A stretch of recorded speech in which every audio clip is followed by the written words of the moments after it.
The time has come for the long-awaited village tour, but first, the updates to the castle. The main interesting update to the castle is the armory. People kept asking if there were weapons and so forth in the keep for all the knights, and they're here on what is kind of the first floor of the main keep, and as you can see, I've got weapon racks, bow racks, helmets, halberds, shields, spears, the whole 9 yards. I've got all the different lion shields there, or at least a good collection of them, and then on the far side I have all of the main factions from back in 91, as well as, of course, the Crusaders, and then more of the lion shields down there. Over here we have the bunks, as well as more racks. There will probably be a little bit more decoration in here eventually, but this was kind of a get it started, get something going. Other updates include the waterfall has been updated to have a little bit more definition. Also, it's been updated to the new moat design, which has the dark tan as well. It's all been raised up a lot higher. You can see a lot more definition and shape and all of that contouring. The cave in the corner, oddly enough, didn't really change much. The ground around it got raised, but it didn't, so it just kind of sunk while everything else went up.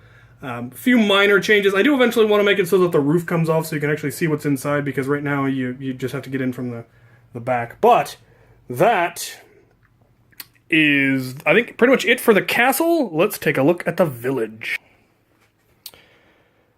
There have been two major updates to the village recently. You haven't seen the village at all yet, so you don't know the difference between what it was and what it is now. But as I have been mentioning, I am redoing the entire landscaping. Previously, base plates were actually on the bottom level, and if there was any raised area, it was actually plywood that was underneath that raised the whole thing up about the height of one brick. But the base plates all rested on the bottom. Now, the base plates are on the very bottom, but then there's a whole lot of actual bricks built up on top of it. All my trips to Bricks and Wheels and Bricklink and eBay and whatnot, I finally have enough parts to actually really do more detailing and contouring, which is allowing me to raise up the landscape and make it so much more interesting and pretty. And one of the things that I added was another crypt, because I like crypts. Right now, there's nothing hiding it, but you can see a staircase inside the chapel. This is, by the way, the chapel, or the church. It's much more of a typical, European-style church. You might look at it as somewhat Christian. There are, of course, tombstones that are crosses. Whether or not there's actually Christianity in this world or not is a whole different matter, but it kind of depends on the setting, I suppose. But it's fairly simple design. Doors in the front, bell tower, and then the main chapel area, which has an altar that swings out, and there is a little hidden room behind it, probably with a magic sword of some kind, very Arthurian and all that. And it is currently quite a bit off the ground, enough that it is possible to have a crypt underneath, and the ground is actually gray. It's just absolutely filthy, and I forgot to clean it before I put it all together. But there's a spiral staircase leading down and a couple of niches for whatever bodies, whatnot. And you may have noticed there is, in fact, a tunnel from the back of one leading out to who knows where. I have a beastie that can come out of it, which I think is pretty neat. And then, of course, a secret door that leads to some sort of a room, maybe an old dead monk or something, who knows, maybe treasure. Could be monsters. Depends on what's going on in the adventure. But I am really pleased with how that came out. Let's look at the next building. There's this little yellow building. It's just a little yellow thatched-looking number. Nothing in it at this time. I have not decided what's going to go in there. Maybe a fortune teller or a wand merchant. Something simple. Here's one of the ones that's actually currently furnished. This is the baker's shop. And there actually is furniture upstairs, a bed, an end table, a chest. And then the inside is a bakery with, you can see, flour and some dough. There's actually a rolling pin in there. I don't know if you can see it. One croissant, some little muffiny looking things. Once again, I don't know how well you can see it, but there are the ovens and the big board for pulling bread in and out. But one of the neater features is that there is a water wheel that actually does make the millstone rotate. So he can actually make his own flour, which he gets, of course, from the farmer who's right across the way. Here we have the pigsty and the cows, various chickens and other garden-y type things, and a little farmhouse. I don't think there's anything in the farmhouse yet. Nope, nothing in the farmhouse. But a very small little building there, crossing the creek.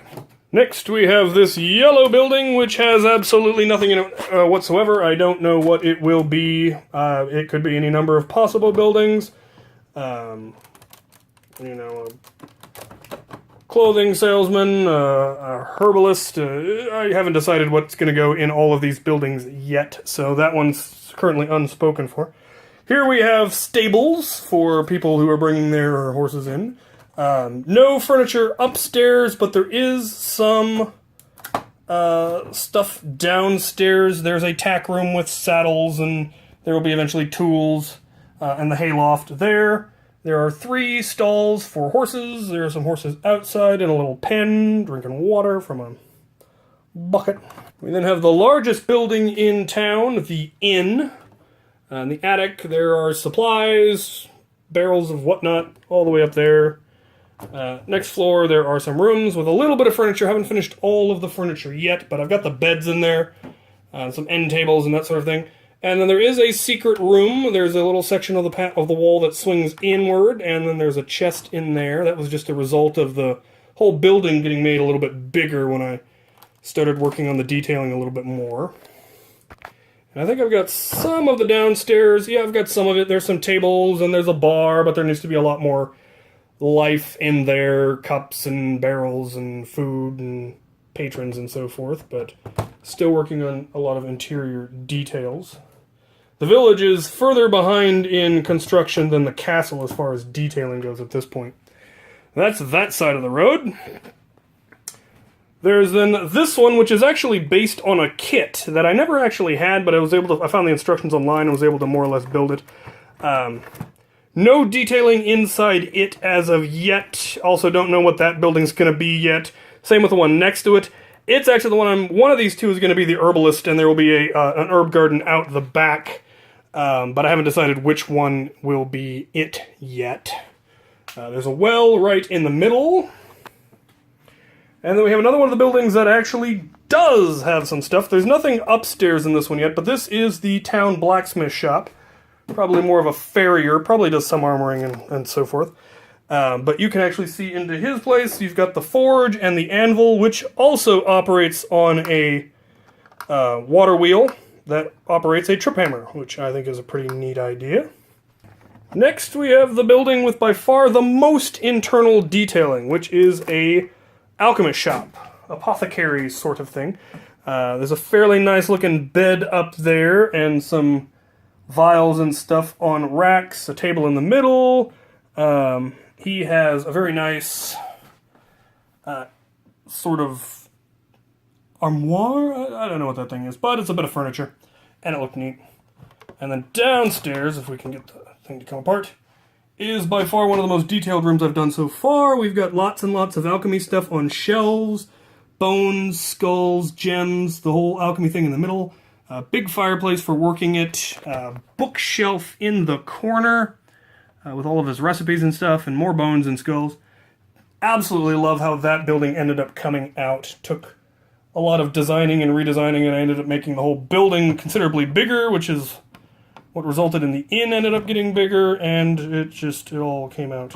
Finally, on this side of the river, we have a sawmill, and if any of you seriously old school Lego guys might remember, back in the 80s and early 90s, they used to come out with idea books, and there was actually a wheel-powered sawmill idea in one of them, so there's another water wheel, and it actually makes the saw blade move, and that whole basic design is based off of an idea book from way back when. that I used to have and may still have around here somewhere. And then the upstairs, I don't think there's any, there's no furniture up there yet, but we will get to it. There's stacks of wood. Here at the bridge leading into the village, there is an attack by evil peoples, orcs and goblins and trolls and wicked men and so forth. And a bunch of the villagers rallying to the defense. There's a fellow there headed to get the garrison and people running away, and it was just, I was bored, so that ended up becoming a thing. Then over at this end, there is a market, which is currently kind of not fully assembled because I was working in this corner. As you can see from the ground not being even, there's a section here that's been raised and the rest of the village hasn't yet because I'm still waiting on parts. The same is true of the church over here. You can see that it doesn't line up with the ground because it's one of the sections that has been raised, but the buildings around it haven't yet, but they will be fairly soon. But an open market with, guys selling flowers and food and booze, and there'll probably be one that's selling meat. And then over here we have gypsies in their Vardo doing card stuff, and that's one of the minifigs that one of my fans sent me, which is an actual gypsy. The other one's actually a pirate, but you really can't tell any. That one's a swashbuckler, but he looked gypsy-ish, so they've got their little Vardo, and they're doing tarot reading and whatever else. And that brings us to the really cool one, and this is the one where a fan sent me the idea, and my initial reaction was, oh, there's no way I could make that work. And then I thought about it and went, well, since I'm raising the village, I could make it work. And then I realized I could totally make it work, and I made it work. I motorized the joust, which is just cool. It went through a couple of iterations, but eventually I was able to hide everything. So it's using one of the low RPM, high torque motors, and then the battery pack is hidden under this little section of hill. And it's just a simple winch system that works very smoothly. And I'm really, really pleased with how it came out. And these knights are, in fact, the knights that were sent to me by my fan in my fan mail letter earlier today, which makes it just that much more cool. I'm really... I like it too much. Looking directly down at it, you can see kind of the basic mechanisms, but from an angle, you really can't tell because it's all tan and because of the walls that are, the little railings and so forth. All of the happy folk here watching the jousts and the tents of the two teams. They both got their own little tents with their squires and their weapon racks, and really pleased with how that came out. The next section that's going to get raised, I'm going to finish up the moat. You can see how the old contouring used to be, and it really wasn't very good, and it didn't go very high, so it didn't have a lot of, definition. Whereas if you look at this corner, much better coloring, much better contouring. It goes a whole lot higher and just gives it a whole lot more feel, I feel, and I really like how it came out. And I will be doing that to the last section of the moat. I've gone all the way the other three sides. So there's just the section leading up to the ramp leading into the drawbridge, so that'll all get raised up to about 3 bricks high is what it's all going to be ultimately, which will allow me to do a whole lot more detailing in the village and have some definition to the roads and all of that, and it's going to be a lot of fun. So, yeah, if you have ideas for what various buildings should be, let me know. I've got a list that I put together somewhere of kind of what I was vaguely wanting to have in all of the buildings, but I haven't taken a good look at it in a while. The barn over here was also based on a Lego set that I wish I had because it had goats, and it's impossible to get the Lego goats anymore. The pigs and cows are cheap enough, but the goats are ridiculous because it only came in that one set, and I wasn't buying Legos at the time. I was in college and didn't have my Legos with me the last time a good castle series was out, and now they're all stupidly rare and expensive, but yeah. So that's the current state of the village and the current state of the castle. It's coming together beautifully, and I'm really, really happy with it. So let me know what you think. Give me any ideas, because as you can see, I use ideas that people give me. So keep them coming, put them in the comments, and thank you for watching.